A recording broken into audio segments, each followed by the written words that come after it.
일반적으로 금융지주가 실적을 발표하면 계열사 실적까지 다 공개가 됩니다. 그런데 올 1분기 농협금융지주 계열 보험사들은 실적 항목 중 일부인 재무 건전성 지표를 공개하지 않았습니다. 업계 안팎에서는 이례적인 일인 만큼 지표가 크게 악화된 데 따른 눈치 보기 아니냐 이런 지적이 나옵니다. 취재기자 연결합니다. 오정인 기자.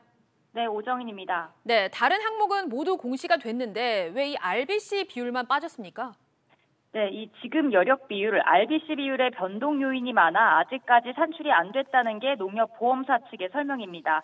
특히 농협생명의 경우 지난달 말 유상증자와 후순위채 발행 등으로 자본을 1조 원 넘게 조달했고 현재도 후순위채 발행 작업을 진행하고 있는데요.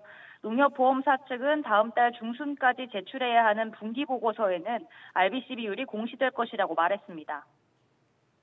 네, 보험업계에서는 흔치 않다는 반응이죠. 그렇습니다. 다른 금융지주 계열 보험사만 보더라도 이미 실적 발표 때 RBC 비율이 공개됐습니다. 업계 4위에서 5위를 다투는 농협생명은 지난 2020년 9월 채권 재분류를 하면서 당시 RBC 비율을 크게 개선한 바 있는데요. 하지만 최근 금리가 상승하기 시작하면서 이 RBC 비율이 계속 하락했고 올 1분기에도 이 부분이 발목을 잡은 것 아니겠냐는 분석도 나옵니다.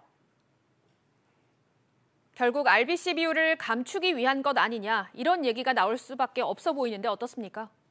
네, 최근 실적을 공개한 지주 계열 보험사의 RBC 비율이 17에서 60%포인트대까지 떨어진 점을 감안하면 농협생명과 손보 상황도 더 나빠졌을 가능성이 적지 않습니다.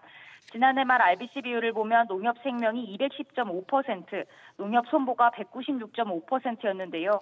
전문가들은 재무제표는 반영됐는데 건전성 핵심 지표인 RBC 비율만 계산되지 않았다는 건 이해하기 힘들다며 내부적으로 자산부채 평가를 다시 해서 문제를 찾아내려는 것으로 보인다고 말했습니다.